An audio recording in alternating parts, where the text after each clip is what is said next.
Warning, this video will of course contain spoilers. Now, before this video starts, I know it's not the full 2 hours that I promised, but this is only part 1, and you'll get the other 30 minutes on Thursday. Plus, I didn't want you guys to have to listen to 2 hours straight of me talking. At the moment, it's 5 AM here, and I've been up for 3 days nearly, working on this video, because I don't have a lot of time, so I work in the night on these videos, and then in the day I do what I have to do, then I work on them videos again. And I recently figured out a better technique for making what ifs, but I couldn't delay this anymore, so I was gonna be explaining, so this is quick explanation, sorry. From now on I will be using a kind of third person way of me writing the story. So I have the text already out, printed, so I just take it over and I adjust it how it would be adjusted. But that means that there's less dialogue unless I actually do some research, but I'll still do active research. Like if I see something and I'm like, I want the specific dialogue for that because I remember it, then I'll go in it. Also, after the second time skip, I'm gonna have to take a break from the series. I know that's very sad, but I'm gonna have to take a break because I don't remember a single thing that happens after the Fishman Island arc. So I'm gonna have to restart watching One Piece, and then once I catch up, I shall restart uploading. But that shouldn't take me long. I just wanted to say that. And Thursday you'll have to have a full 1 hour video. I just wanted to say that because I'm really sorry that I couldn't get the full 2 hours. I really tried my best.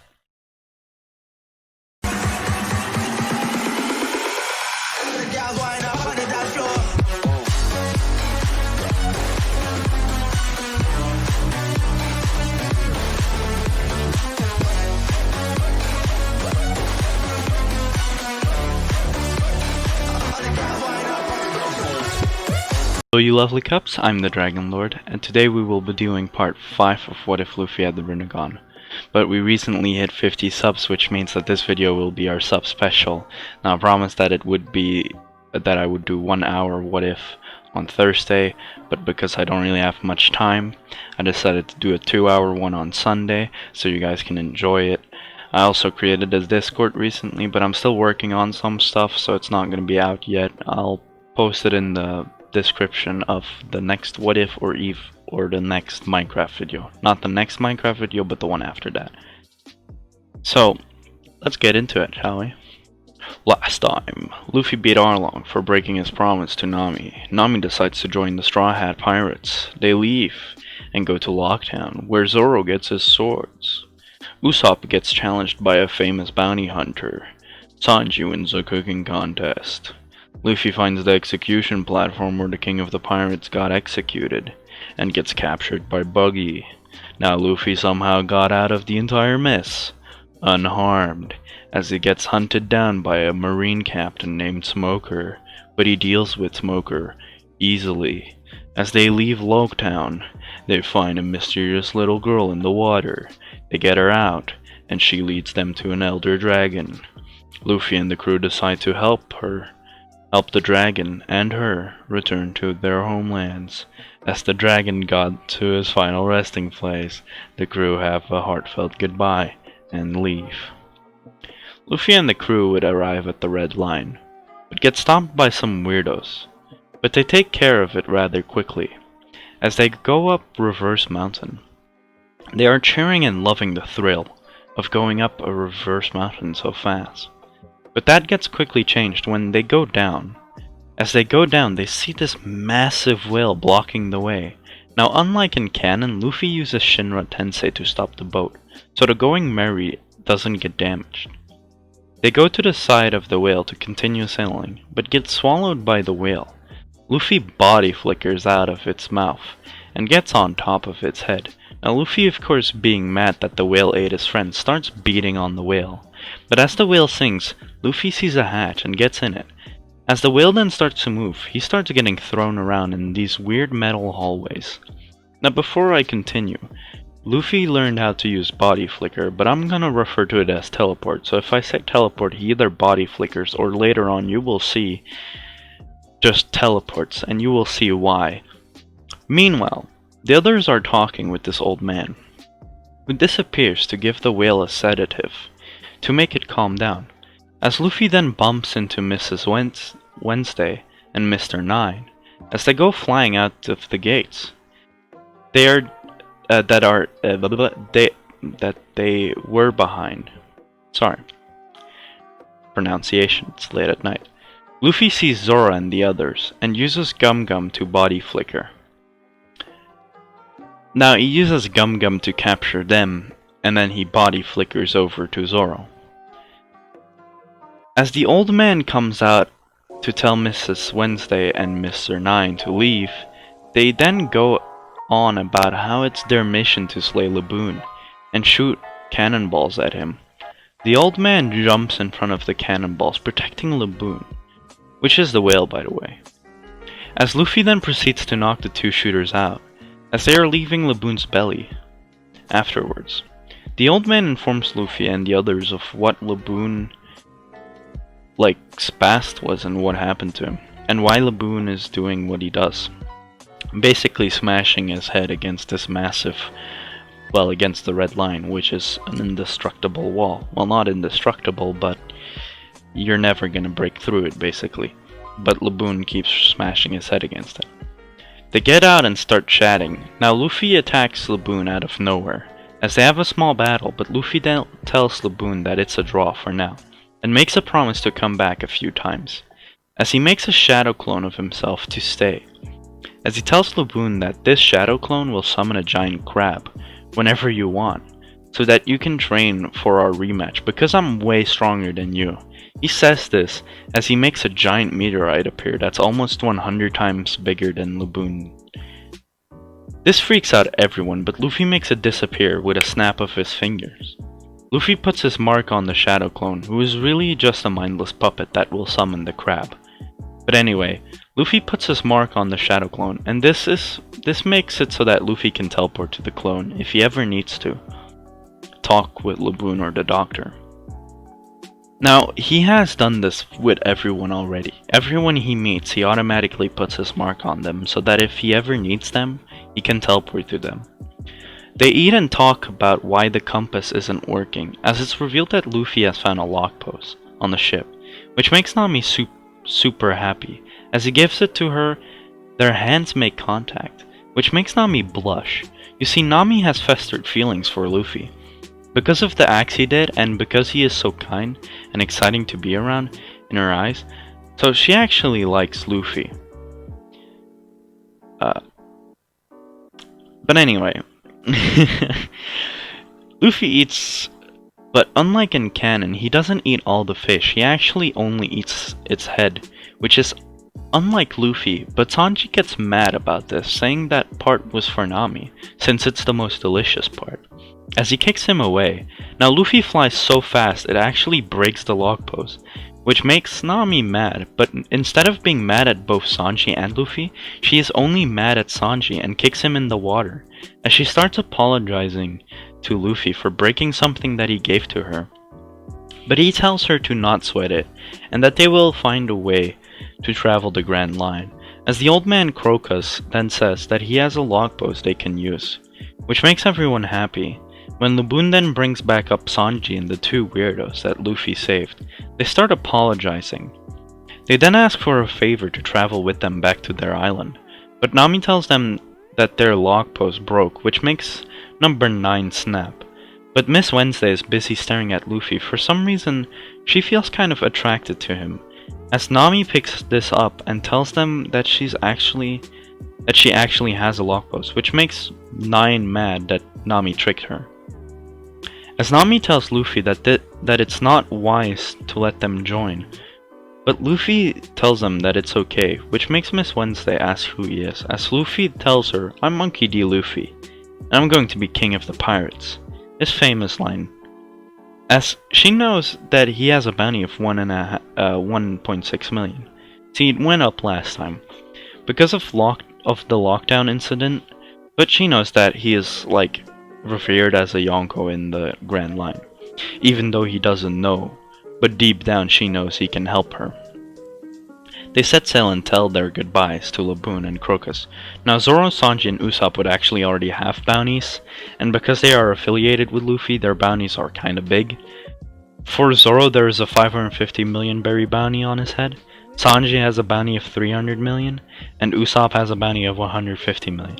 Now, they travel, but on their travels they train, and Mr. Nine and Miss Wednesday spectate, but all of them train, even Nami, who's just trying to get closer to Luffy, to be honest.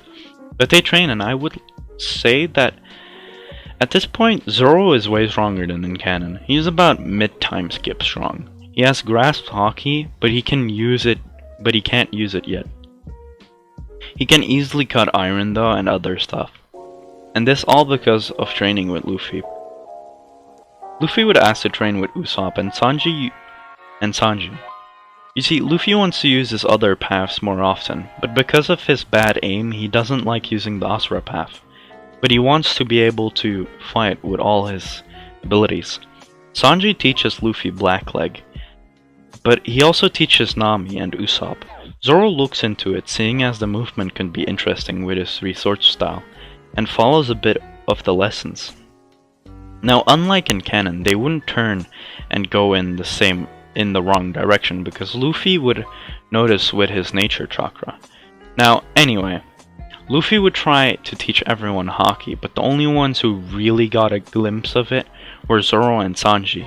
They arrive after a few days of training in the hard conditions of the winter, and Luffy got a pretty huge power boost from just learning a few things. So did Nami and Usopp.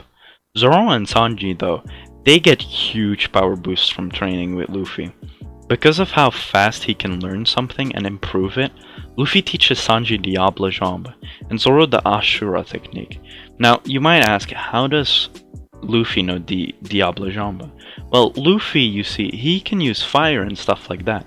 So he inspired them to learn Haki so that they could infuse their body parts or their swords with a specific chakra nature, because chakra is Haki in this what if. But because Luffy has a big reserve of it and he can use the 5 basic chakra natures basically without any problem, he can teach them. But Sanji and Zoro don't figure it out quite yet. Zoro has got glimpses of his techniques, because Zoro is kind of difficult to say, because Zoro has wind and lightning as his basic chakra natures that he got born with. That's what I'm giving him. And Sanji, he has fire because, you know, cook, fiery passion. I thought it would fit him well. But Sanji actually figures out another way by spinning around quickly and activating his feet, doing some weird stuff. It basically makes his foot look like it's lava, and it makes him stronger. But other than that, they just level up physically and mentally too. For example, Sanji would figure out that quick step that the Marines do, but he wouldn't tell Luffy and Zoro about it yet. He actually doesn't use it at all until the Annie's Lobby arc, which is when they figure that out. Anyway, they arrive and Miss Wednesday and Mr. Nine leave before actually docking on the island. Luffy gets excited, but as Usopp points out the huge cactuses, Luffy looks at them, but because his sight is so good, he realizes that they are graves on top. He decides not to mention this to the others. As they get greeted by the people, they dock, and the Major greets them into their town. Now Luffy keeps his guard up, but acts like it's all okay. They have a huge feast and supposedly pass out. Now Miss Monday asks why they didn't just ambush them at the harbor, but the mayor shows them their bounties.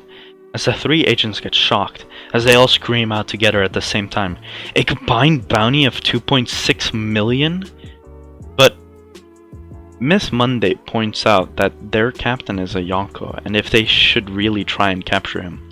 Now before I continue, I know that Yonkos reside in the New World and all of that, but because Luffy is so famous, he has a lot of pirates that want to join his crew.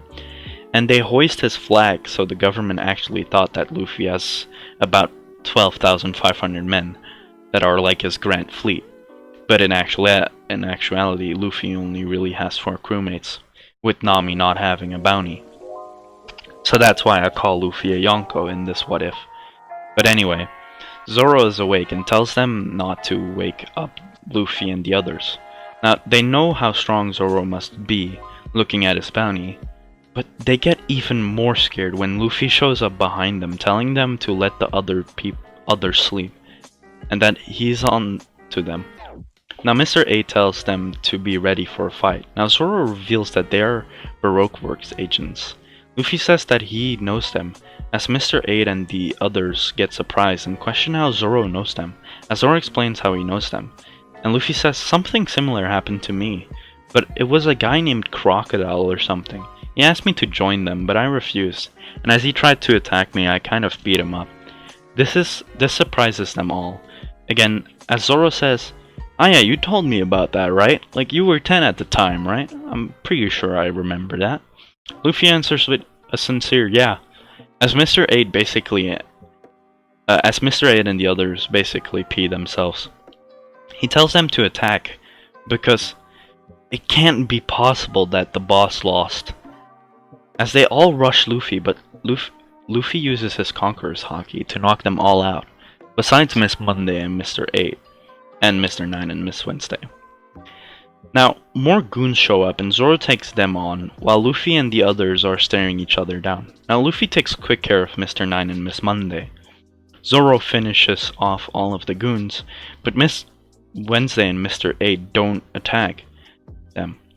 Now, Miss Valentine and Mr. 5 show up, but they get beat by Zoro in seconds. But they actually don't get beat, they just act like they are beat, so that Zoro would stop attacking them. Now, it gets revealed that Mr. 8 and Miss Wednesday are actually Igaram, the head of Royal Guard, and Vivi, who's the princess of Alabasta. Luffy takes quick care of Mr. 5 and Miss Valentine, as he protects Vivi and Igaram. This makes Vivi ask him why, but Luffy just tells her that he knew that she was faking it all along. Igaram and Vivi explain everything that is going on. Now, Nami gets scared hearing that Crocodile could go after them. But Luffy reminds them that he beat Crocodile when he was only 10 years old. Igaram does his entire decoy thing and gets blown up. Now Luffy sees who blew it up and tells Zoro and the others to go. As they leave, Zoro goes to get Sanji and Usopp as Nami and Vivi prepare the ship to set sail. Now, Luffy uses Elasticity together with Chakra to fly. He hasn't really figured out Gear 4th yet and how to fly like that, but he uses basically Gear 2nd, how the pump goes, kind of like that, but with a combined of Chakra, so that he can actually fly. He flies over to the person who sunk Igaram's ship, as he sees a black-haired woman with purple clothes and hat on. As he tells her to get lost or die, she actually looks at Luffy and recognizes that he is the one that hurt her boss all those years ago. As she remembers his bounty, she goes and tries to negotiate with Luffy, but Luffy ain't having it, as she just hurt an innocent man. He tells her to go, as she turns around and leaves. This woman was of course Robin, who was trying to get the poneglyphs, but more on that later. She didn't actually leave, but she left, and Luffy thought that she left, and then she just came back. Luffy meets back with the others on the ship and tells them what happened. Also, he brings Igaram out of nowhere, who's actually fully healed. They question what happened, and Luffy tells them that he found Igaram and healed him using the King of Hell. As they set sail for Alabasta, it's very foggy out, and as a mysterious but similar voice to Luffy says that it's foggy, and that they should watch out for the fog. Robin, who is at the moment Miss All Sunday, shows up out of nowhere and sits there menacingly. Now of course Vivi is scared, but even at this point Nami could beat Robin quite easy with all the training she has done with Luffy and Sanji. She even has her staff upgraded by Usopp already, so she can create small smoke screens to confuse her enemies. Now, if you think it's weird that I made Nami already stronger than Robin, it's quite normal if you think about it. I mean, Luffy beat Crocodile around when he was 10 years old, and he wasn't using full power at all at that moment in time. Luffy is way stronger than even some of the Navy admirals, which might be a long shot, But hear me out, Luffy has the ability to learn way faster than anyone else. He can also use way more Haki than anyone else, because Haki is basically chakra in this what if, and Luffy has a very big reserve of chakra slash Haki. He hasn't really tapped into Haki yet, like the Haki. He would probably be around halfway of mastering armament Haki. He already mastered Conqueror's Haki since he got a glimpse of that really early on. And because the rinnegan is all about observation, well not really, but the rinnegan has an observation technique. Observation Haki is basically already implemented 24/7. He doesn't even have to use chakra for it. But it took him past the age of 10 to realize this. Furthermore, other people can use Haki to create flames or lightning, even water, wind, or earth attacks. For example, Zoro will be able to use lightning or even fire on his blades if he really tries. But at the moment he only got a glimpse of Haki, and is trying to get his own chakra nature, which is wind and lightning. I already mentioned that, but you know, he's trying to get them around his sword. Keep in mind, Mihawk hasn't even been able to use lightning around his blade, or any other element, because he hasn't had a true grasp of Haki's true strength. You see, Luffy, because he's already at that level, he can grasp Haki's true strength. The only other people in the world right now who's got a glimpse of that are the Yonkos, besides, what's their name? Besides Whitebeard, and, Silver's Rayleigh. They are the only people who've seen the true glimpse of Haki, kind of like Luffy has done. And at the moment, Luffy, if Luffy masters Conqueror Armament Haki now, the moment he past the time skip, the moment that happens, he will already be way above like what his Haki was, like his observation and all of those Hakis. Like he will be way above like what he was with, for example, Katakuri. Like he will be way faster in observation Haki than even Katakuri. But anyway, the only one that is scared is Vivi, because they know how terrifying Robin is. But of course, as I just explained, the Straw Hats aren't scared at all, since they are all immensely strong on their own. Anyway, Vivi gets agitated and Sanji, Usopp, and Nami surround Robin, but they get disarmed out of nowhere. Now Vivi points out that she probably ate a devil fruit. Robin takes Luffy's hat, but in that same second, he blitzes in front of her, squeezing her face so hard that she starts screaming from the pain, as Luffy tells her to get her dirty paws off his hat. As she gives his hat back, he releases her and she is shocked for his speed and power, as she nearly pees herself from the sight she saw. The others couldn't see, but Luffy's eyes went red, kind of like Momoshiki's rinnegan, but with actual hate attached to them. Luffy, after putting his hat on, asks Robin what she's doing on the ship. Now before I continue, why Luffy got so mad when she took his hat is because day after day he gets more and more attached to his hat and the feelings behind his hat. You see, Luffy's a bit more of a feelings guy, but he's still a pirate, so you know. But for example, he will help people more than in canon. But also, because of the hat and everything like that, he has more sentimental value to his sword and hat. For example, if he's sleeping and he's holding onto his sword, you will not be able to rip out the sword from his hand. But anyway, that's why he got so mad when she picked his hat off his head. But anyway, as she stands up picking up her hat, she says, Is that any way to treat a lady? Sanji of course gets mad at Luffy, but she tells them that the princess made an enemy of Baroque works. As she throws an eternal pose towards Vivi, it points at an island that supposedly has no Baroque works agents on it.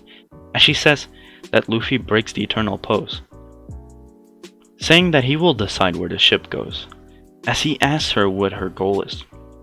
But he doesn't just ask her, he uses a sort of genjutsu to get her actual goal, as she tells Luffy how she wants to use Crocodile to get all the poneglyphs to figure out what happened in the Void Century.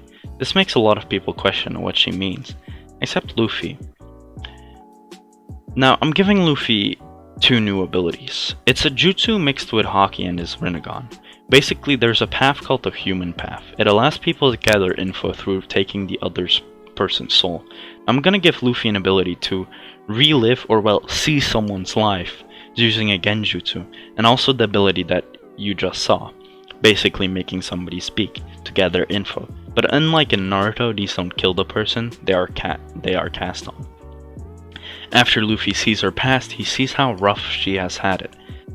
And because of one thing kind of similar to his own.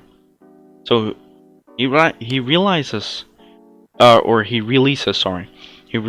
from the answering genjutsu, as she asks herself why she told him that. He tells her it's part of his devil fruit. He then tells her that he knows everything that happened in her past, and that he has lived a similar life. She then thinks for a brief second that Luffy might know more than he lets on. He tells her that he knows about the poneglyphs, since he has read one. Keep in mind, Luffy can learn very fast, and depending on what it is, he can either learn it right off the bat and master it very quickly, or take a bit of time to master it. She asks him how he knows about the poneglyphs, as he explains that he took down a celestial dragon ship and found some books that made it onto shore that weren't damaged from, of course, sinking the ship. As he did the studies like that, so he learned basic math and all of that through studies like that. One of the poneglyphs was actually translated in that book, as Robin gets shocked by this because study of the poneglyphs was considered banned by the world government. But celestial dragons are of course an entire other thing, so they get to do whatever they want, which makes Robin kind of jealous. As Robin has a realization when she looks into Luffy's eyes, she thinks that his eyes hold an infinite amount of information. She wants to study Luffy, kind of, as he tells her to go, before Crocodile finds out. Now, at this point, Robin already wants to join the Straw Hats because of 3 reasons. The first reason is that she is starting to harbor feelings for Luffy. The second is that Luffy can relate to her. And the final reason is that they are gonna travel the entire Grand Line, and this might be her chance to get other poneglyphs. But anyway, if you guys question why all the girls are starting to harbor feelings for Luffy, Luffy is a very charismatic guy, right? He's that dude that you talk to and he can relate to you. So, and he's like very strong, so they always think that he can help them. So they always rely on him a bit, and that's why they're slowly starting to harbor feelings for him. It's kind of like every single anime that ever existed. But anyway, she leaves as the crew continues sailing. Before I get back, I would also just like to say that Robin is basically gonna help the Straw Hats from afar. That's all. Now the next day, Vivi apologizes for everything. As Nami, seeing her chance to make herself look good in front of Luffy, yells at Vivi for telling them her name. Because of that, they are in trouble, as Nami then proceeds to say, "Right, Luffy?" As Luffy just says, "Doesn't really matter, since we're only going up against Crocodile. Shouldn't be too much trouble. And also, I'm hungry." Nami gets embarrassed, and Vivi falls even more in love with Luffy for standing up for her. Before arriving, Vivi and Nami talk about Luffy's past and all of the foes he has beaten. Also, I forgot to mention, after Robin appeared, that duck came back. Don't know his name. Kowaru? No, I don't think it's that. They arrive at Little Garden, and both Usopp and Nami don't want to go on land, but Luffy does, and Vivi uses this chance to get closer to him, so she joins him. They leave, and Nami gets frustrated by this, of course. Zoro and Sanji still have their little competition for getting food. Sanji beats the T-Rex with 1 kick, and Zoro beats the Triceratops with 1 sword. Nami starts searching for a book, and meanwhile Vivi and Luffy encounter a dinosaur. Vivi explains how some islands' climate goes slower, or the evolution goes slower. Therefore dinosaurs are still existent. Luffy goes to hug the long-necked dinosaur, as Vivi calls him an idiot. Meanwhile, Nami tries to tell Usopp something about Little Garden, but as she is about to speak, a massive figure coming towards the ship can be seen in the distance, as the two of them shake in their boots of fear. As a big giant named Brogy appears before them. Now, unlike in canon, Usopp doesn't get scared and talks with the man. They offer him booze and they get to eat at his house. Meanwhile, Luffy is trying to get a ride from the Longneck, as he wants to go to the mountain with the holes in it. The Longneck doesn't reply, so Luffy accidentally hurts it and then gets attacked by a bunch of Longnecks, and eventually devoured by what looks to be their alpha, but gets saved by a giant named Dory, who takes Luffy and Vivi to his home. They talk, and then the mountain starts erupting. Now while the mountain is erupting, in the distance Number 5 and Miss Valentine enter a candle wax shack. As they get greeted by Mr. 3 and Miss Golden Week, they talk about their mission to capture both Dory and Brogy, and formulate a strategy. Now Brogy would give Dory some alcohol, because it's been so long since they had any. Dory accepts and they leave, but Nami goes with Dory to see Luffy, as Usopp stays with Brogy. Now, the same thing as in canon happens, and Dory's alcohol blows up in his stomach, which makes him mad at Luffy, who tells him that it wasn't them. Unlike in canon though, Nami is there to tell him that it wasn't them, or that they didn't have anything to do with the alcohol exploding. So Dory believes them, as Luffy starts healing Dory with his medical ninjutsu. The volcano erupts, but Dory isn't fully healed yet, but he wants to go fight. He traps Luffy under the mountain, so he can't interfere. Now Nami would follow Dory and tell Brogy about the injury. Dory would still be slashed down by Brogy because Nami got there too late, but she tells everything in that moment. They get captured by Mr. 3 in that moment. As Usopp finds his way to Luffy, Mr. 5 shows up, who beats Luffy up. Now because Luffy's stuck under the mountain, they decide to go back later. They capture Vivi and bring her to Mr. 3, who then makes his massive trophy candle that will slowly turn the four into candle statues, as Zoro got captured because they knocked him out. But he would wake up and cut the candle wax under him. He would go and fight Mr. 3 and 5, but not notice Miss Valentine and Golden Week, as he would slowly get overpowered by their combos. He then gets cornered and they are about to finish him off, but then Luffy shows up out of nowhere and absorbs all their devil fruit powers with his rinnegan ability. As he would be very mad, his eyes would turn a bit more red, just a bit more, as he then unsheets his Hinatori and resheets it all, and the candle wax would be slashed away, like all of it would be gone. Vivi, Nami, and Brogy would be set free. Now Luffy would make quick work of the Baroque agents, as he would then heal everyone's injuries. Now, how Luffy set them free is he put fire onto his blade, but using a kind of technique, he made his fire stronger, so it was kind of stronger than Amaterasu. Now that sounds crazy, but he did. Meanwhile, Sanji would be in the little candle wax shack that Mr. 3 was in, and as he is about to leave, he would hear a "but-up, but-up, but-up, but-up." As he looks into a box, he sees a transponder snail. He picks up and someone would ask for a report. Sanji would ask who he is talking to, and he would hear Mr. Zero. As Sanji then says, "So you are Crocodile." This surprises Crocodile, who hangs up in anger. Brogy would start crying over Dory's death, when all of a sudden, Dory sits up straight, and Usopp then deducts that the weapons must be dull.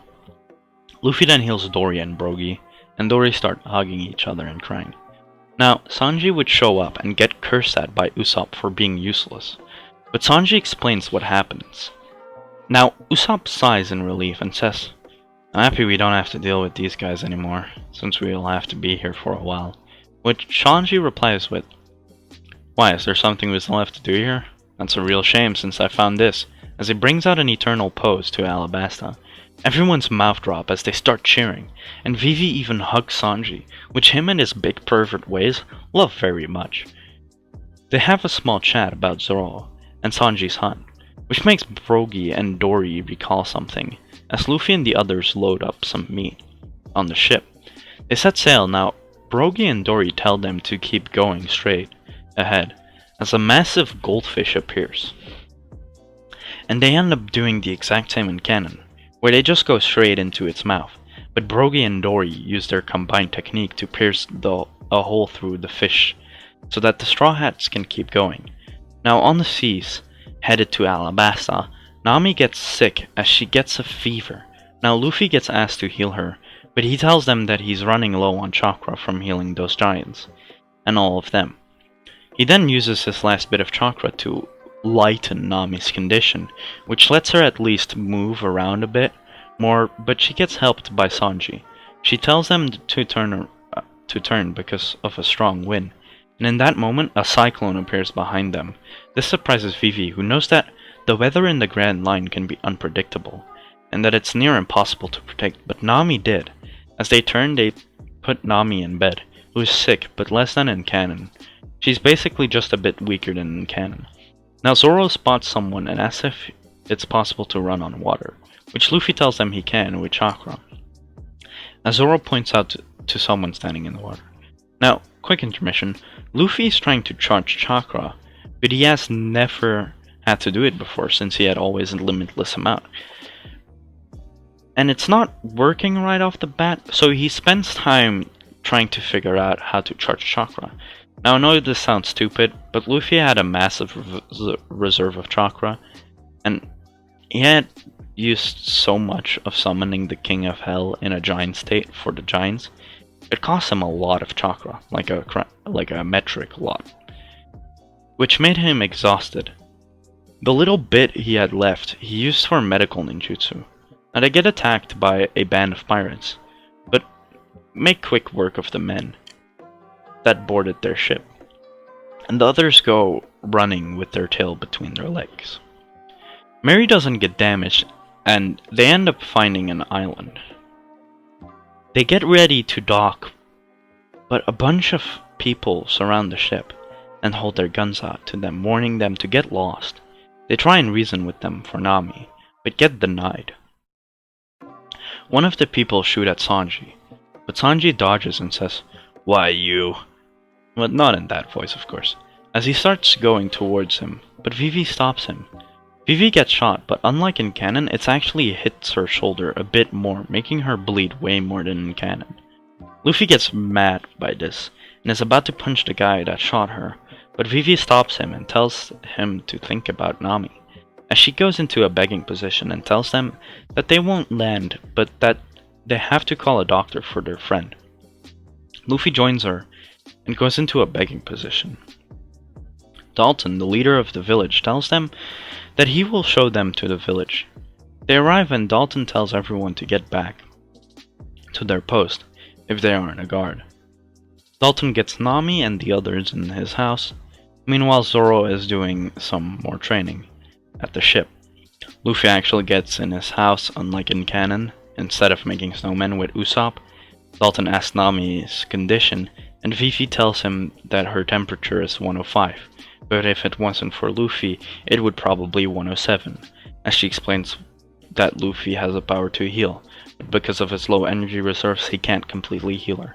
Luffy looks down in a kind of shameful way, of the lack of his own strength, of course.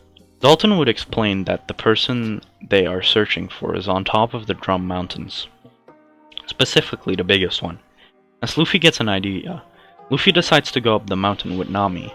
Dalton tells them about the vicious rabbit, but Luffy tells him it's okay.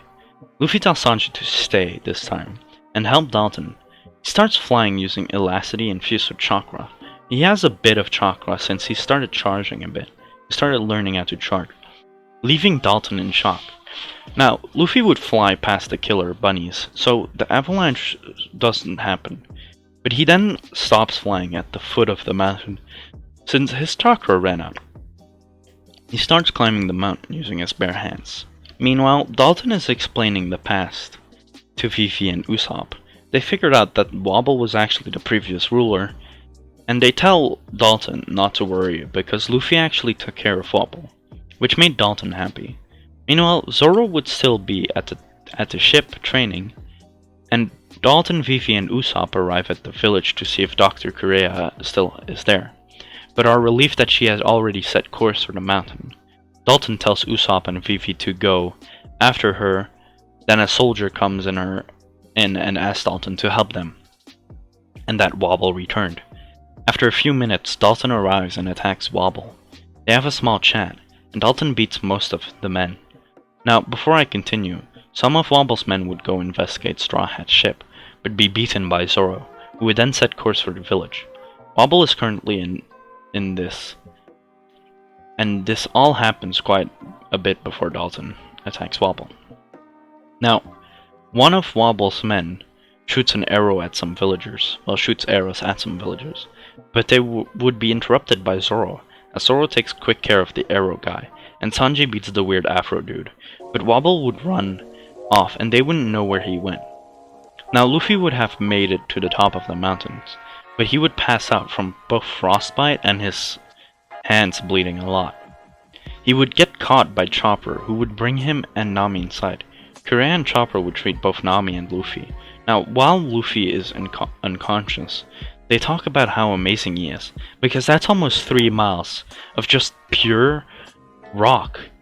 Just pure, flat rock to climb. So they're pretty impressed by his determination to get his friend healed. Now, Luffy would wake up, with Chopper examining his body. Now, Chopper would freak out for 2 reasons. 1, Luffy would be completely healed, even though his hands were massively injured. 2, because Chopper is very shy. Now, Luffy would ask if the reindeer if there is any food, because he is starving. As he would stand up stretching, Dr. Kureha would come in and say, "Amazing! You haven't been in our care for 2 hours and you have already fully healed. That just shows how good we are." Don't know why I did that accent, but alright. But Luffy tells her that his body heals over time because of his devil fruit power. It's then that Luffy realizes that he has been using chakra constantly and shuts off all his auto healing and defense techniques. He keeps all his marks and stuff in place though, because they don't take chakra, and shadow clones after summon, they don't take chakra. And shadow clones, how I'm gonna make them in this, because I think that's how it works, they have their separate chakra pool, or they can charge their own chakra. So the actual shadow clone at Laboon does not use any of Luffy's chakra.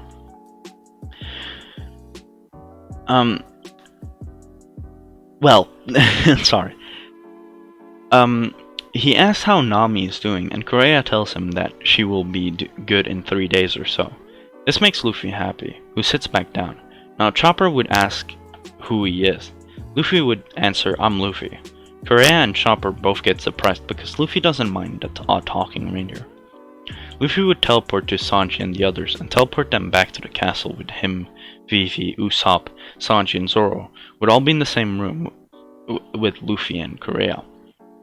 As he would introduce everyone, now Nami would wake up and Sanji tells her that he will make her a fantastic reindeer dish as he looks at Chopper. Now Chopper would run away with both Zoro and Sanji after him because Zoro is hungry. Luffy would stay by Nami's side, together with Usopp and Vivi. Now Nami would ask Kureha to join their crew, but she declines, telling them that life on the sea is not her thing. Luffy gets up and goes after Zoro and Sanji. At this point they find why the castle is freezing from the inside, and Sanji wants to close the door. Now Chopper would get really mad at this and yell at them.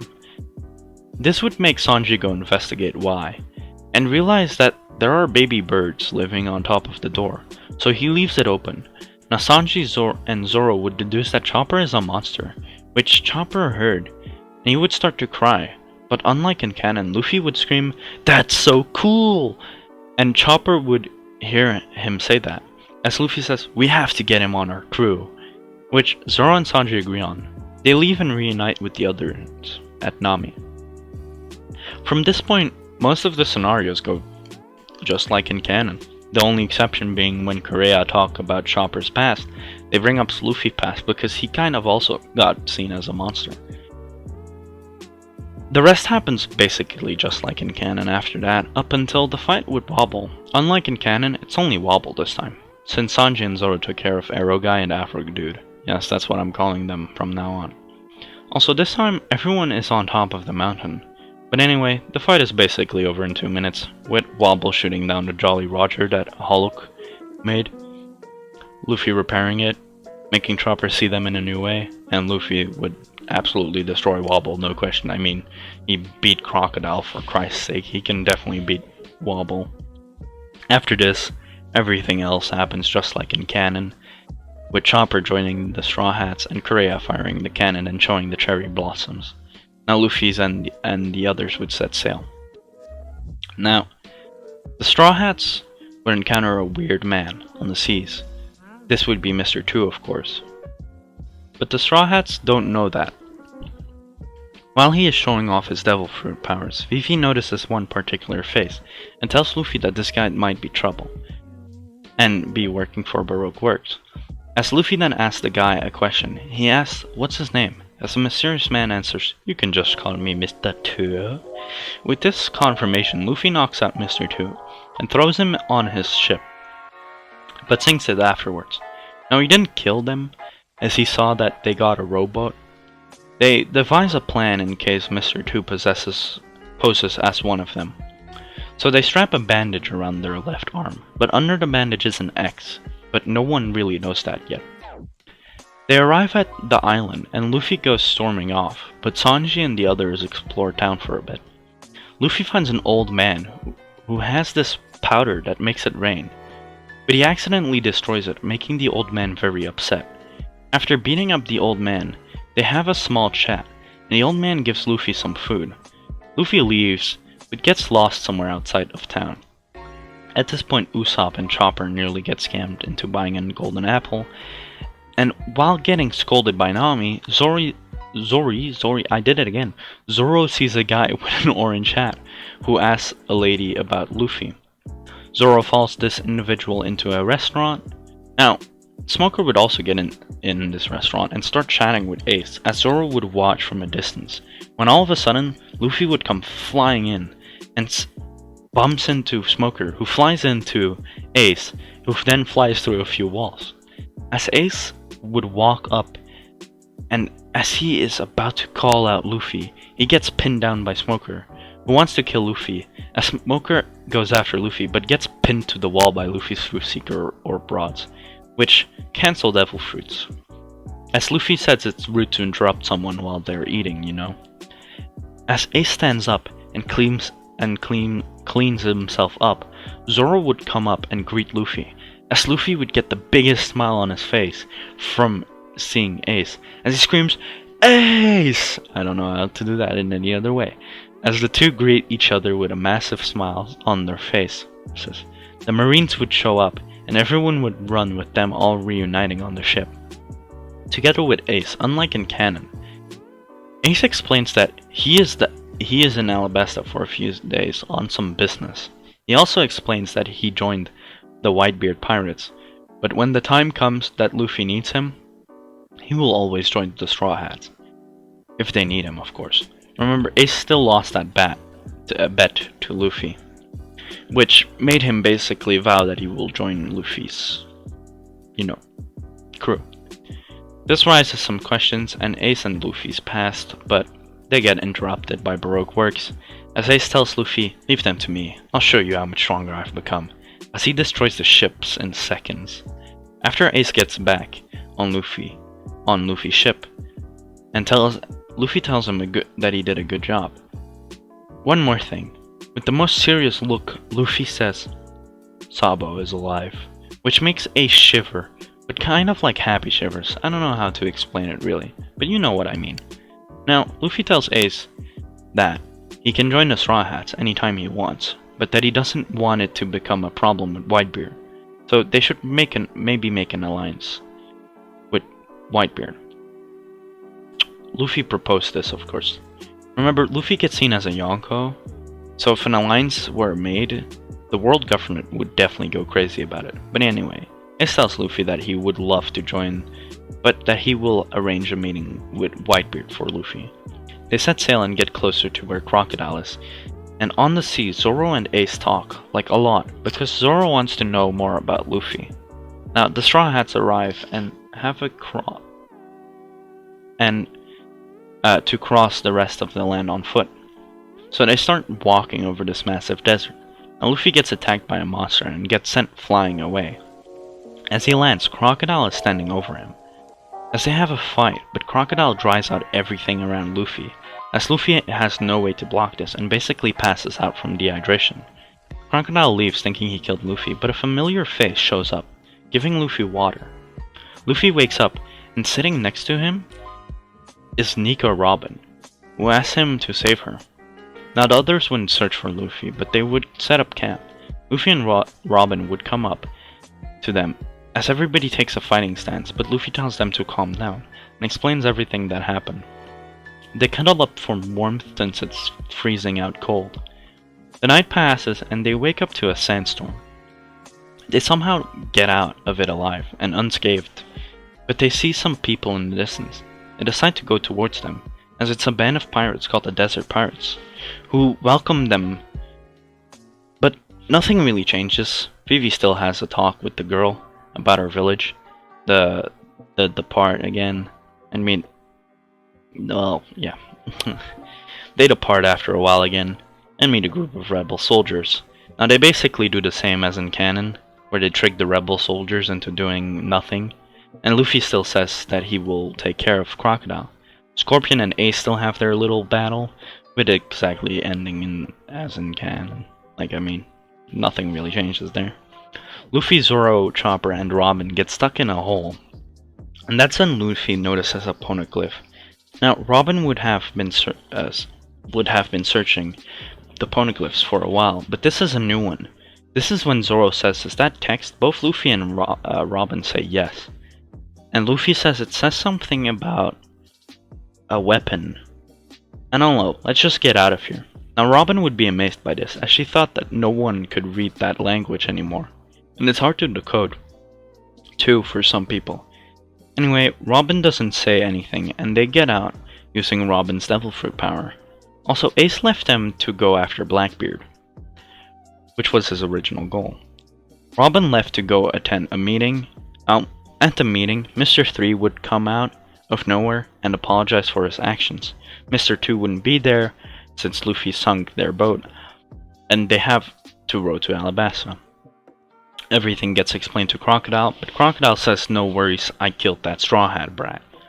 This gives the others a relief, as they then decide to commence their plan. The Straw Hats still meet the old man, but unlike in canon, Luffy digs so fast they actually find water, and Vivi and Luffy still have their little battle. That ends exactly the same as in canon. Mr. 3 also gets killed for failing his assignment.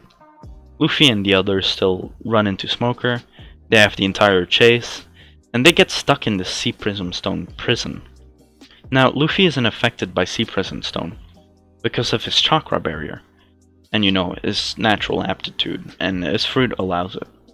Smoker is about to strike Luffy, but Crocodile comes out of nowhere and starts taunting them, when Luffy then just says, "Amaterasu," as his eyes turn red, but they have 6 Tomoe in them, as Luffy kind of looks possessed. His rage for Crocodile made him get the next 2 levels of his devil fruit. Luffy would pick up Crocodile and his friends, and Luffy would burn the Sea Prism with his Amaterasu, and once all the Sea Prism melts, his Amaterasu disappears, as Luffy's eyes would turn back to normal. He would enter a Sage of 6 Path mode, as he would blitz Crocodile and knock him out in one punch. Now Luffy would pick up Crocodile and his friends and teleport out of there, leaving Smoker behind, who is stunned by Luffy's strength. Zoro and the others would go, but get interrupted by Baroque Works agents. The fights happen like in canon, but because of some characters are way stronger. For example, Zoro, they go by quick. Zoro takes care of the Iron Man with no problem at all, and all the other fights get done quite quick as well. Zoro, Sanji, Nami, and Vivi get rid of the bomb, but the people still start fighting, with Vivi screaming for them to stop, but they don't listen, of course. This is when Luffy arrives with Robin, and he throws Crocodile upwards to show Vivi that he beat him. The fighting stops after it magically starts to rain, with everyone's attention to Vivi. Luffy would still pass out like in canon, from overexerting himself too much with his Amaterasu and other jutsu that he used. So he would pass out, but he wouldn't be in any critical danger, but they still take care of him.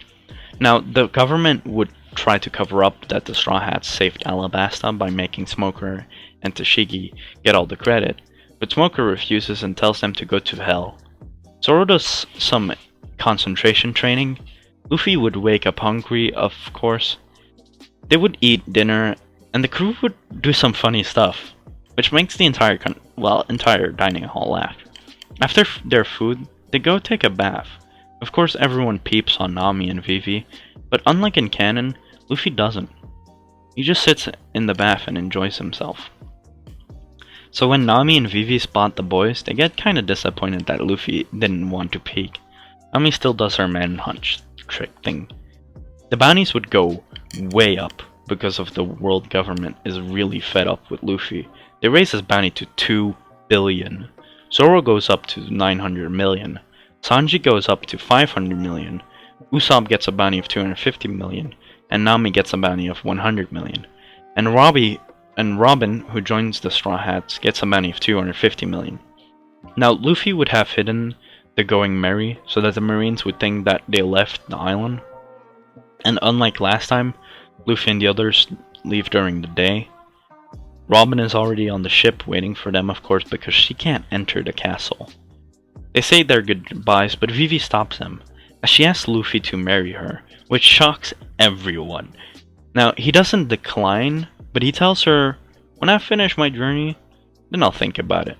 With the biggest smile on his face, he tells her that. They leave and arrive on the ship, where Robin introduces herself properly to everyone. And Luffy tells them that she will be part of the crew from now on. They do the entire X on their left arm thing, because Vivi came to see them off. But that's pretty much it. Zoro isn't convinced that Robin is on their side, as he is suspicious of her. Luffy tells them all that they can trust Robin. Sorry about that. That they can trust Robin, and if they don't trust her, then believe in him who trusts her. So Chopper and the others get along with her quite well, but Zoro still has his doubts, but sees her as a comrade. They arrive at an island, and Luffy, Zoro, and Usopp have a little competition to see who can get the most fruit. Chopper and Robin have some bonding time on the ship, and that's pretty much it. Now, they would get on an island where they meet an old man. Everything happens like in canon, with them helping him fix his ship. Now, on the sea, after getting an eternal pose to Jiraiya, a mysterious man with a yellow hair would all of a sudden be on the Straw Hat ship, as he would say, "My name is Marco. I'm the captain of the Whitebeard 1st Division, and I would like to inform you that Whitebeard is on his way here to meet up with you, so stay put for the time being." As Luffy and the others do as Marco told them. So they stayed. Now Ace would somehow be there, as he explains that he was on a ship nearby from a pirate called Buggy, so he tells them that he will stay until they meet up with Whitebeard. A few hours pass, and Whitebeard's massive ship would anchor near Luffy's ship. Now Luffy would get on Whitebeard's ship, together with the rest of his crew. As he comes face to face with Whitebeard, he simply asks, "Can Ace join my crew?" Now a lot of the Whitebeard pirates get agitated by this, since Ace is their second division commander, excuse me. As a few of them go and attack Luffy, but Whitebeard tells them that if they value their life, they should back off. Whitebeard is still sick, and Luffy offers to heal Whitebeard and also form an alliance with Whitebeard if Ace can join Luffy's crew. Now, Whitebeard asks Luffy what Ace is to him, as he says, "He's my brother," with the biggest smile on his face. Now Whitebeard would start laughing, and in a blitz would strike Luffy, but Luffy would catch his Bisento, bare-handed, and the shockwave would make everyone around them fall over. As Luffy starts laughing together with Whitebeard, they have some sake, and party. Now everyone is confused, but Ace tells them that Whitebeard basically just tested Luffy's strength, as they talk about the alliance and other stuff. Now Luffy would heal Whitebeard to the point where he is almost as strong as he was when he was young, which makes Whitebeard happy. Now Whitebeard does alliance with Luffy, and one of the conditions was that Luffy would help Whitebeard catch Blackbeard, which he agrees on. Now quick intermission. The alliance basically means that any territory that either side has captured will be given to the other side if the one side is lost. So if Whitebeard owns a territory, it will go to Luffy if Whitebeard dies or anything happens. You can probably see where I'm going with this.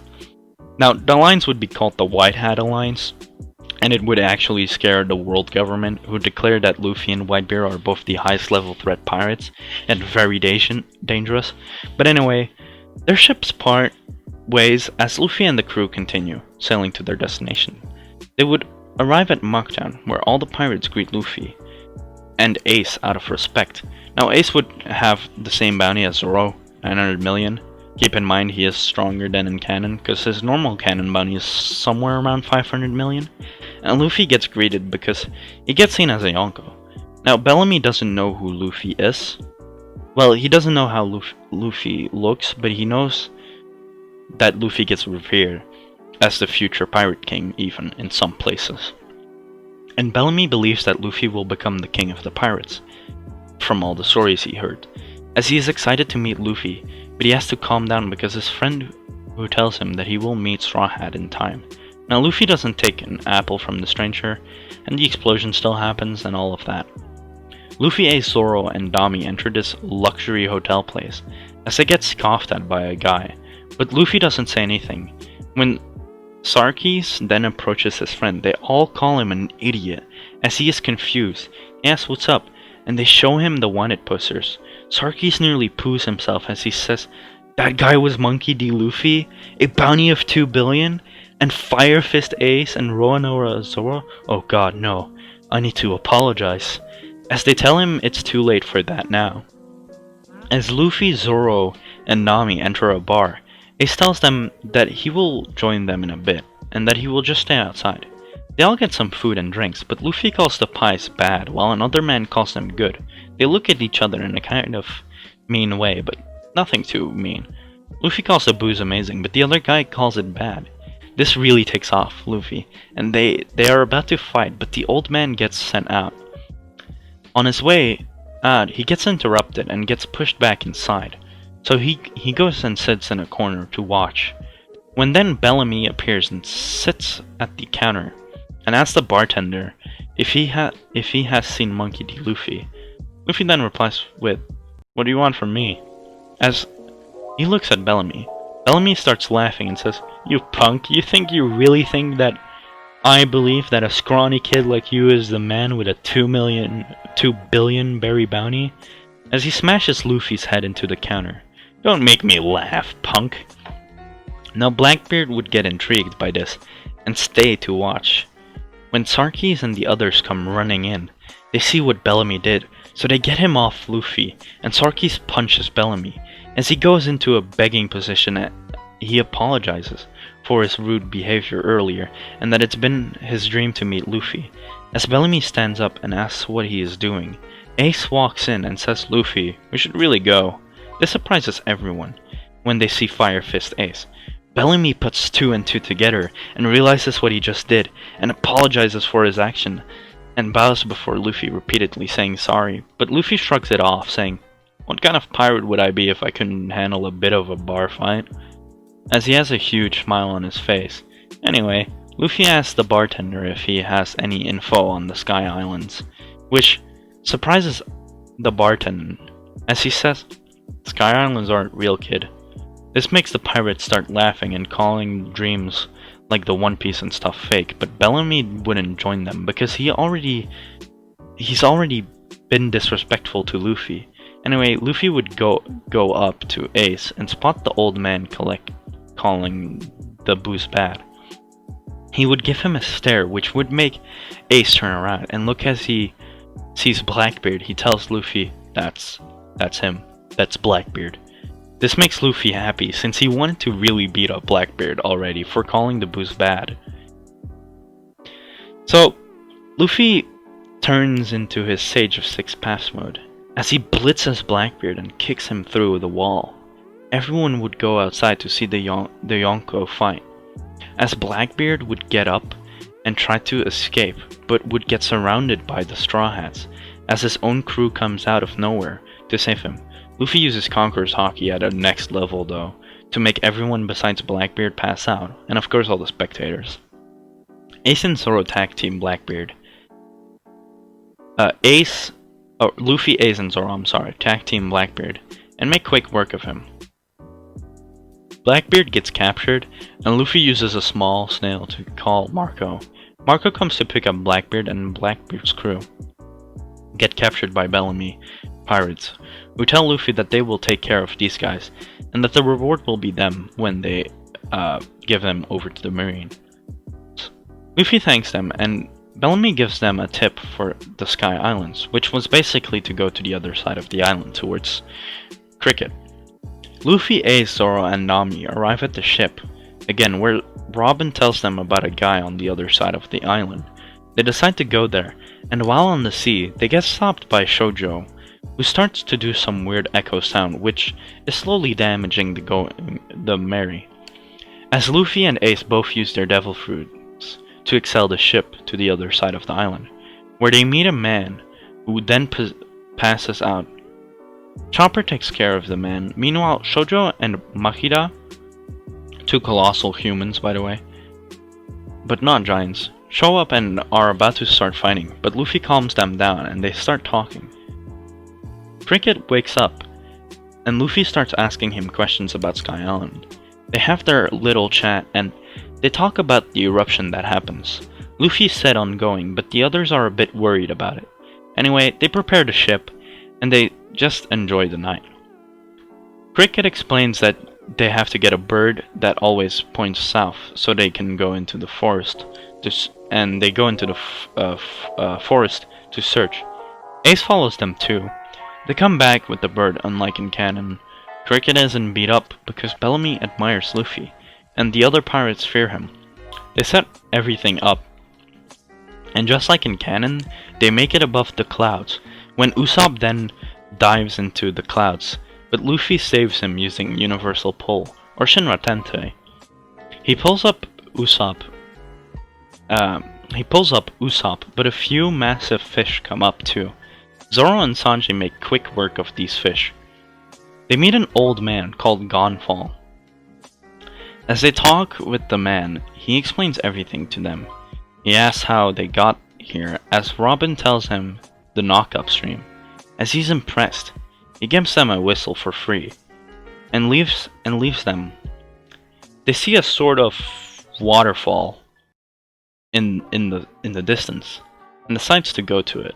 And they arrive at a gate, and an old lady tells them that they have to pay an entrance fee. Now they don't have money, but Luffy uses a genjutsu to make the old lady think that they paid. As she allows them access, they get carried by this giant lobster all the way to the top of Skypia. They arrive at the island called Angel Island, where they meet Kaonis and her father Pagaya. They get invited into their home to learn more about the Skypian society. But in the meantime, Nami is using Pagaya's wafer. She stumbles upon a nearby island that has a huge forest. Now Sanji points out that Nami is gone, and Kaonis is worried because Nami might be in the upper yard, and that's where God Enel and his priests live. Luffy issues out an order to go save Nami, and so they do.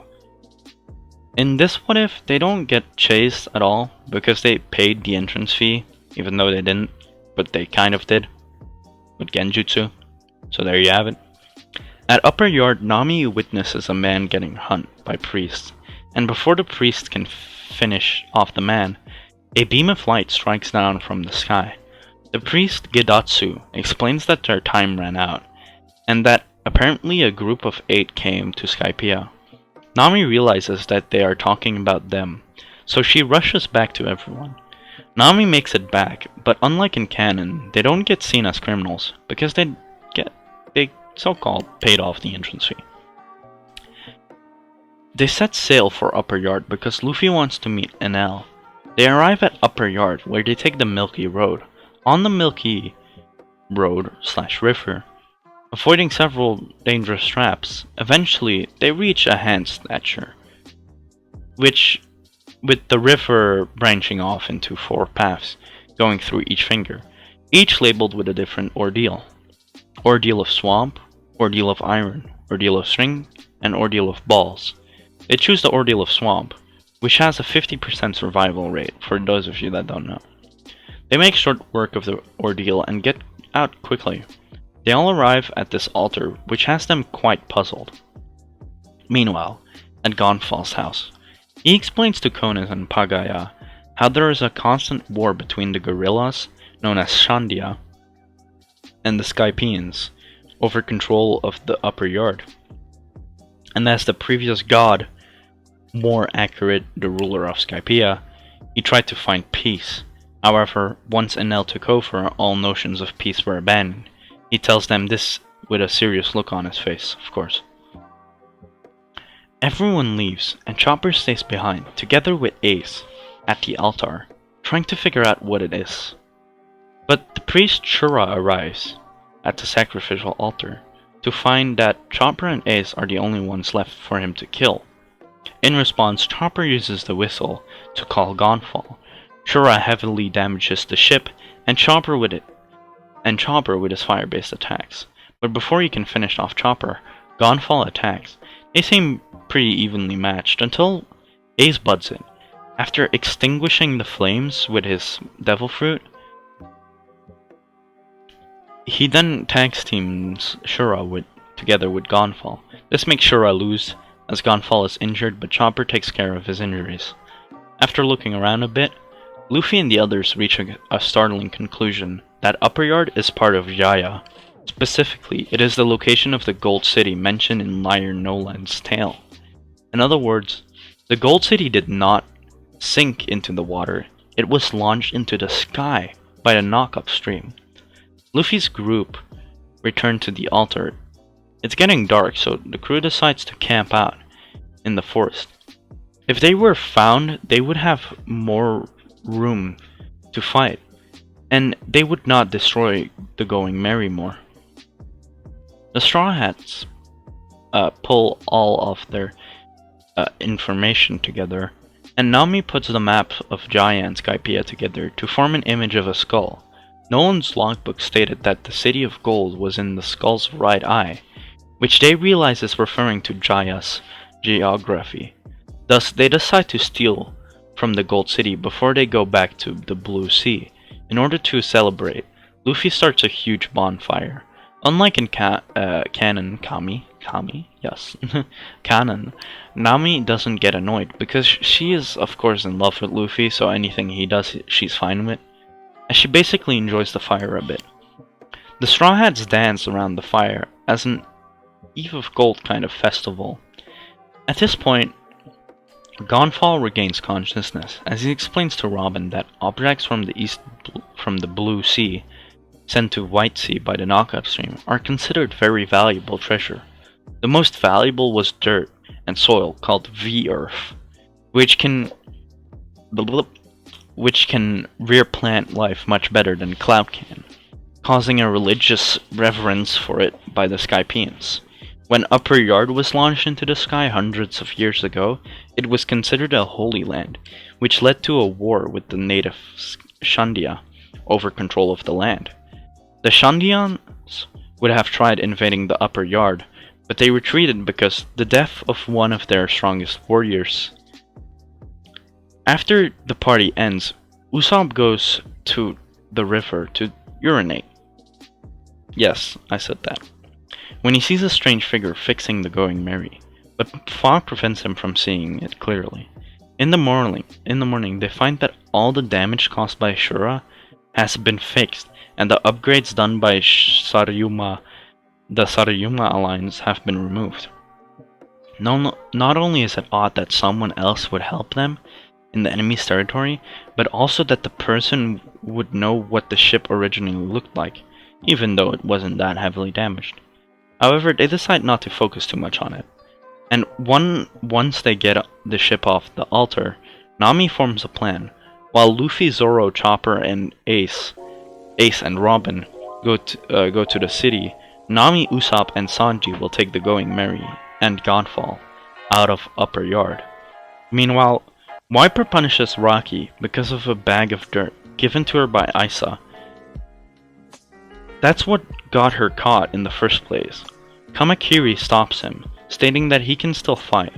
Thus, Wiper decides to start one final offensive, telling his soldiers that anyone who's not willing to step over their wounded comrades to reach their goal shouldn't come at Upper Yard.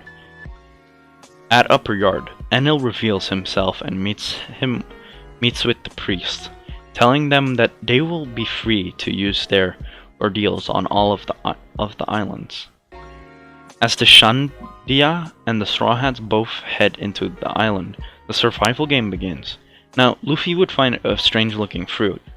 It would be a kind of weird bluish fruit, but it wouldn't be any kind of special fruit. It would just be a fruit, and he finds it interesting. He keeps it and he puts it away in his pocket. Luffy's group sets off for the Gold City, only to encounter a gigantic python. Due to its attack, the group gets separated, with only Robin still on the right path. On the Going Merry, Gonfall explains how dials can be used as weapons, demonstrating with his impact dial, which can absorb and reflect impact attacks. Meanwhile, the Shandias head back and attack the Upper Yard in response. Enel releases his 50 Divine Soldiers, led by Yama, to fight them. At this point, Enel predicts that within a few hours there will only be 5 participants in the survival game, including himself, left. Zoro ends up facing one of the Shandia warriors, Braham, but defeats him. At the same time, Luffy encounters Viper once again, but beats him easily. Luffy is eaten by the giant python, interrupting the battle. Chopper ends up encountering Priest Gedatsu, who, after being defeated by Chopper, gets caught in his own ordeal of swamp, and falls to the Blue Sea. Robin encounters Yama at some point. Ancient ruins and defeats him. At some point in the ancient ruins and defeats him. On the Going Merry, Enel appears to tell Gonfall that he has no use for the island anymore, and is about to leave. When Sanji and Usopp attack him, he uses his Devil Fruit ability to electrocute them, rendering them both unconscious. Immediately afterwards, Satori's brothers Hotori and Kotori arrive to get revenge, but are defeated by Nami and Gonfall. During all of these events, the minor Shandia warriors and Divine Soldiers battle fiercely. Meanwhile, Aisha, the Shandia girl who can use mantra, which is Kenbunshoku Haki, which is observation haki, uses a dial boat to go to Upper Yard, but the ship shuts down, and she's picked up by Kanes and Pagaya. After Hotori and Kotori defeat Gonfall, they leave the ship with Pierre in order to find out what Enel meant, leaving Nami his impact dial. Immediately afterwards, Kanes and Pagaya use a Milky Dial to form a shortcut to the exit and meet with Nami on the ship, giving Nami a new waiver. While they take care of Usopp and Sanji, Zoro unintentionally ends up with a Southbird following him everywhere, because it thinks Zoro has food. In the snake's stomach, Luffy sees tons of gold and runes, but cannot seem to find his way out, on the assumption that he is in a cave. A bored Enel decides to participate in this game, and attacks the Shandia warrior Kamakiri. However, his electric attack unintentionally knocks out all of the warriors fighting along the river. It's 2 hours into the survival game, and there are only 26 participants left. Enel comments that it's more than he expected, so he decides to even it up a bit, and to make his predictions come true. During all of this, Robin reaches the City of Gold, which has been separated onto different layers of clouds, to find that there is no gold, but she instead finds out a poneglyph in a city, is in the city specifically, on the Golden Bell. However, the ball is nowhere to be found. Meanwhile, Chopper climbs a giant beanstalk he finds in search for the Gold City, only to end up in a domain of Priest Om, who badly wounds him. On the Going Merry, Aisha tries to escape, but when Nami chases after her, the python appears and attacks them, but Luffy's hitting the lining of his stomach out of frustration, using the waiver to escape. Nami and Aisha end up even deeper in the jungle. At the same time, the Southbird, while trying to steal Zoro's backpack, carries Zoro through the air, but drops him when the snake tries to eat him. Wiper reaches Ohm's area, when Gonfall appears to explain that he has just been to God's shrine and it's completely destroyed, with Enel nowhere in sight, meaning there's no point in going there. Zoro ends up landing here, and Ohm declares that not one of them will escape his ordeal of iron. As they all fight, Nami and Aisha, that's what I'm calling her, along with a couple of soldiers, end up in the area too. Wiper attacks them, telling Aisha to get out of the way, but Gonfall and Pierre save them, only to end up being eaten by the python. As Zoro enters the fight, easily beating Ohm, the group in the python ends up meeting with Luffy. In the ruins of the Gold City Shandora, Robin encounters Enel, who explains that he took the gold from all the buildings, but expresses interest when Robin mentions the gold bell on the edge of the island, where the Going Merry is. One of his soldiers warns them that Enel is planning on destroying the Sky Islands, and Enel attacks him, along with Pagaya. With his lightning attacks, leaving Konis to go warn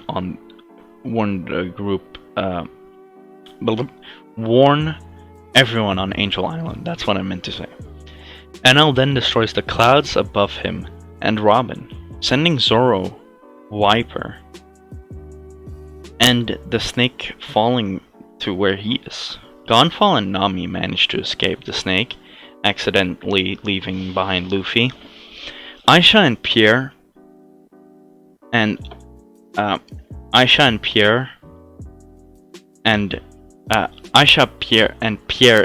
after Enel, wait, how does that make sense? Oh wait, no. After Enel electrocutes the python, he announces that with 3 minutes until time is up, there are 7 survivors. One of them will have to go. When he asks the remaining survivors who it should be, well, he says 2 of them should go, but they anonymously decide Enel. At this point, Enel explains why he wants to destroy Skypia's people, and that living in the sky is unnatural. So as God, it is his job to keep the natural order. After that, he wants to take people with him to the fairy Verth. In response, Gonfall attacks him, only to be defeated, thus making God's predictions true. The 5 survivors being Enel, Ace, Zoro, and Robin, and Nami, the reason Wiper also gets electrocuted and taken out, together with Gonfall, but I forgot to put that there. When Robin says that he cannot simply destroy the land haphazardly, since he wants the gold bell, Enel replies that he already knows where it is, and attacks her, since he hates manipulative women. Meanwhile, Luffy manages to escape from the python, and comes across Enel's victims. After a barely conscious Robin explains the situation, Luffy gets agitated by seeing one of his crewmates hurt, as he heals her and teleports to Zoro. Meanwhile, Konis tries to convince everyone to leave the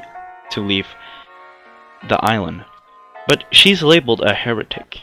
To prove her point, she loudly yells out that she does not consider Enel as God, and everybody runs away to escape God's judgment. However, when nothing happens to her, they realize that she's right after all. Enel will be destroying the entire land soon, so there's no point in specifically killing one person. They panic and run away, but the White Berets manage to bring order to the evacuation, so Konis hurries back to the upper yard to show the Straw Hats the way out of Skypia. Luffy teleports to Zoro, Ace, and the others, who are fighting Enel on the Arc Maximus, as Luffy gets shocked by Enel, but it doesn't actually faze him, because he's made out of rubber.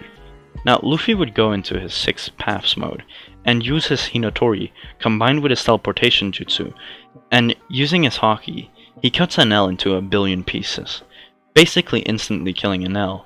Now, Luffy has some fruit in his pocket, that he has kept from the forest, and it turns into a weird blue fruit.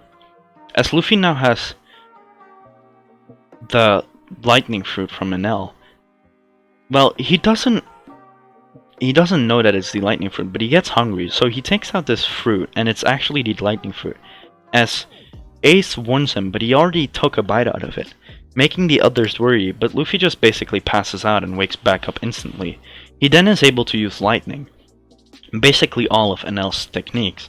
Now if you think I'm making Luffy too OP by giving him lightning, he actually didn't realize that it was a devil fruit, and that Enel had, so he thought it was just the fruit that he found in the forest. So when he eats it, he gains the lightning abilities, and he starts teleporting with it, as he teleports to the golden bell and rings it. Now, down in Jaya, in Mocktown, everybody hears the golden bell, as Cricket runs through the town, screaming that Luffy found the golden city, as everybody sees a massive silhouette of Monkey D. Luffy.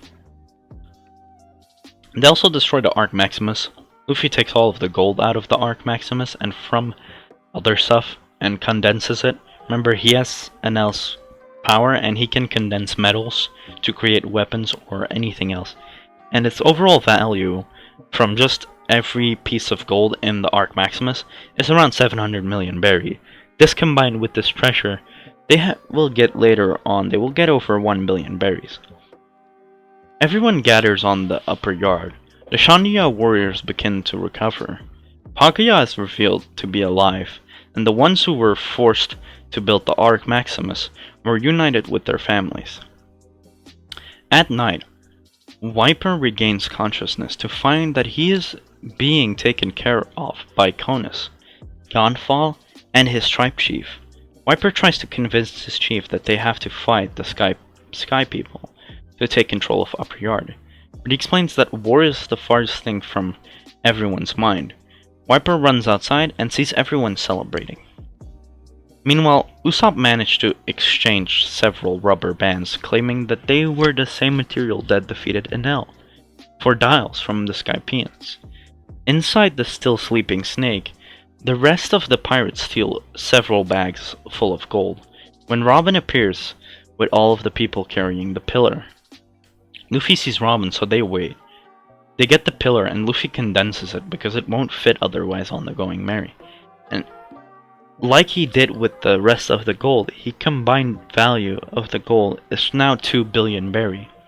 The entire crew boards the Going Merry, and led by Conus and Pagaya, they reach Cloud End, where they can return to the Blue Sea.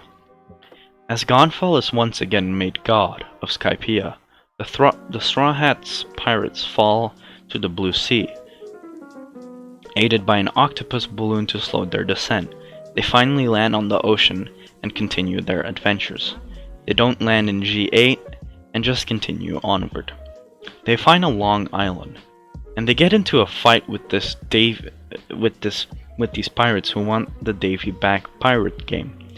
Luffy's team easily wins this, and they explore the island further.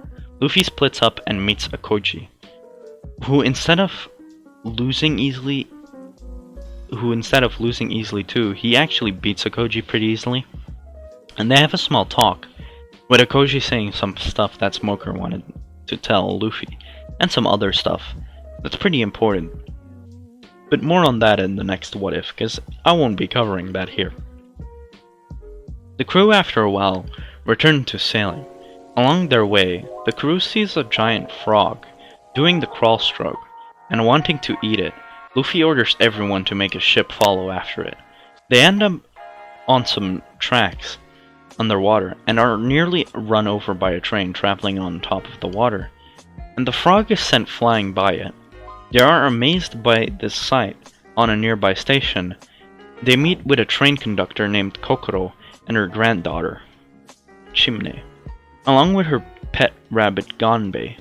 After revealing that the frog, Yokozuna, is perfectly fine and that it's always testing its strength against the train, Kokoro explains that the train is a sea train that connects several of the nearby islands, and it's called the Puffing Tom. She then tells them that the log post will lead them to Water 7, a city of shipwrights where they can fix their ship. and Luffy tells them to get help from a man named and Kokoro tells them to get help from a man named Iceberg. The crew arrives at the city and sail through the canals in the city looking for a place to dock, but the people are kind enough to tell them where to hide their boat. After stopping, a group of Luffy, Nami, Ace, and Usopp head out to exchange their gold from Skypia and find a shipwright using creatures called Yagaras to navigate the canals. Now, they don't, more on it later, but they don't sell the gold that Luffy condensed, they only sell the gold in the bags. Later, Robin and Chopper leave to look around, and Sanji goes by himself to do the same, leaving Zoro on the ship. While Chopper goes into a bookstore, a masked man walks past Robin and simply says, "CP9," leaving her in shock. When Chopper comes out, Robin is gone. Meanwhile, several bounty hunters come on to the Going Merry to claim the bounty on the crew. But they underestimate Zoro's power and are quickly defeated. Luffy's group manages to exchange the gold-filled bags for 400 million berry. Keep in mind, Ace is there too, and he knows Water 7 better than anyone. They do so he takes them to the trustworthy shop.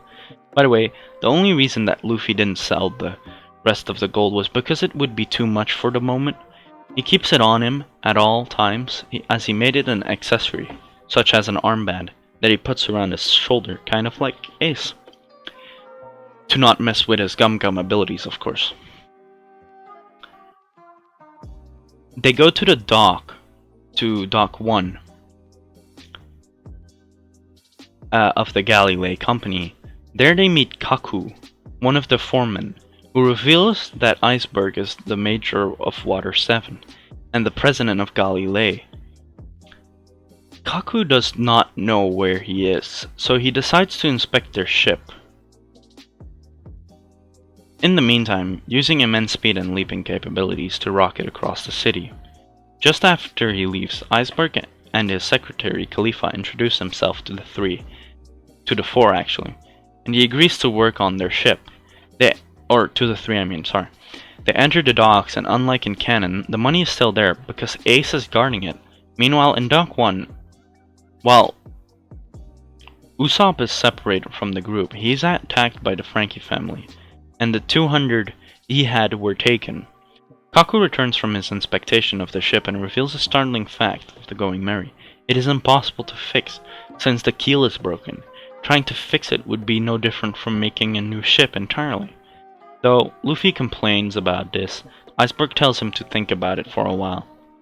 The empty suitcases containing the money Usopp carried are found, and they conclude the Frankie family is the cause.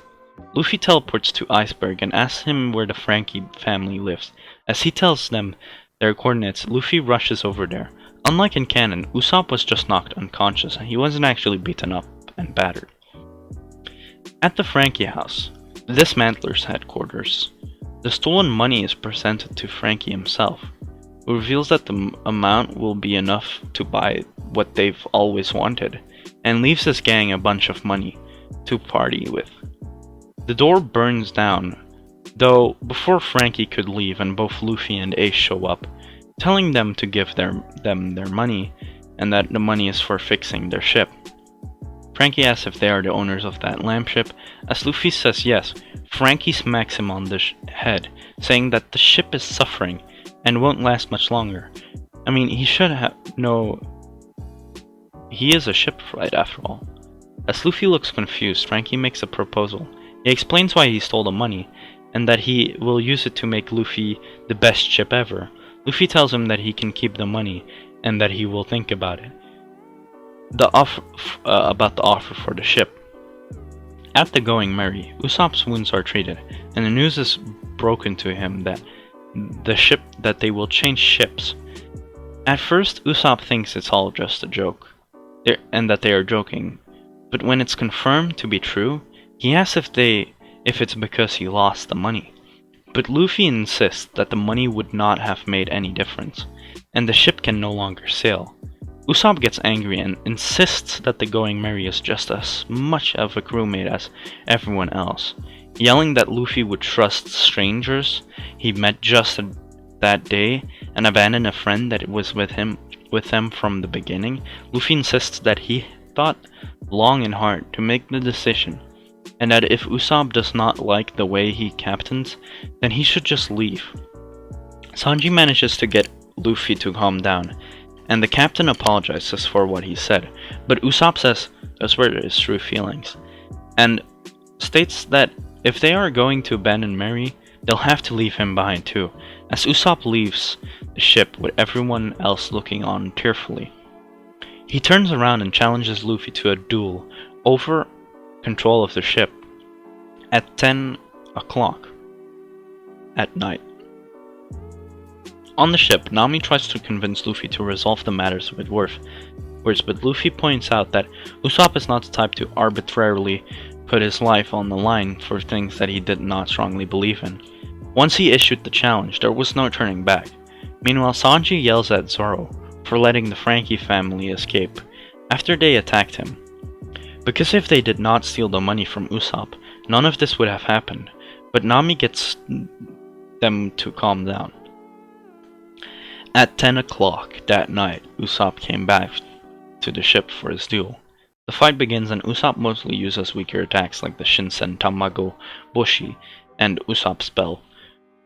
But as it turns out, these were simply to set up for several brand new attacks. Usopp reveals that his strategy is not to give Luffy a chance to attack, and manages to get in several damaging hits. For example, Usopp would use a new attack that he figured out from training with Sanji, a Gatling tornado kind of technique where he shoots out these special infused hockey, but it's the weird green ones that explode balls. And now this would surprise everyone as Usopp begins a monologue that he has been training in secret daily to stay in the crew and protect his friends. But if he can't save the Merry, then what use has it been, as Luffy realizes how much Usopp has gone through for them. As he finished the fight by teleporting behind Usopp and pinning him to the ground, Usopp, too damaged to fight on, just looks at the Merry with tears in his eyes. As Luffy says, "You can keep the Merry, but we are going to move on to a new ship. If you want to come along, the door will always be open." As Luffy leaves, saying, "Comrade." The next morning, the entire city is in a frenzy with news that Iceberg was shot. Upon hearing this, at the hotel they are staying in, Luffy and Nami decide to see the mayor, while the others keep looking for Robin. Frankie returns and begins drawing a blueprint for the ship he's going to build, but gets interrupted by Usopp asking for his help, as he brings Frankie to the Going Merry and asks him to repair her, but Frankie tells Usopp what's wrong. The Going Merry, as Usopp realizes that he has only been causing the ship harm. He releases it into the wild ocean.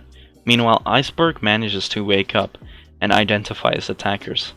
One was a large man wearing a mask, while the other was Nico Robin of the Straw Hat Pirates. At the same time, it is announced around the town that Aqua Laguna, an annual high tide that engulfs the lower part of the city, is coming, so Kokoro, Chimney, and her rabbit come to Water 7. Luffy and Nami arrive at the mayor and ask if he is okay with one of the guards saying, "You have some nerve coming here." Straw Hat, as Luffy looks on confused, he asks, "What happened, Iceberg?"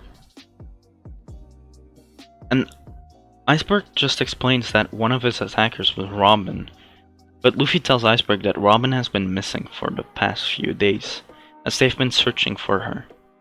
Nami even comments that Robin would never do such a thing, as Iceberg tells them that there was also a tall man with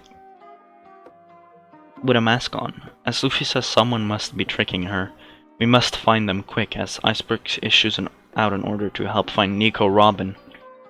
Meanwhile, Chopper and Sanji find Robin. Robin explains that there is a darkness in her heart that will engulf the rest of the crew. if she stays any longer. And the clears that she's leaving, Sanji tells Chopper to go back and tell everyone what happened. But he has something else to do. But if you want to know what happens next, I know, you'll have to wait for the next part. I am sorry. Now, I know it's not really 2 hours, and I promised 2 hours, but I couldn't deliver. And I know I couldn't deliver, but I was already running late. I had short time, and honestly, I did not realize how many episodes there were that I had to caught up on. Like, I watched the One Piece from part, I don't know, like episode 70 or something, and I got to 150, and that took me multiple days, because 30 minutes, and I can't just skip through everything, because sometimes there's important events that you just want to mark, you know? So I've been doing a lot of research on this video. I know it's not 2 hours long, but I'm making this part 1 of the sub-special, and part 2 will come out Thursday, which will be the same day that I normally upload, but that will be another hour video, so you'll actually get 2 hours and 30 minutes. So you have gotten the 2 hours and 30 minutes. Plus, this makes it so that you don't have to sit here and listen to me talk for 2 hours straight. So, it's kind of a little thingy. But I didn't want to do too much, because I'm also now, it's 5 AM in the morning for me, right now.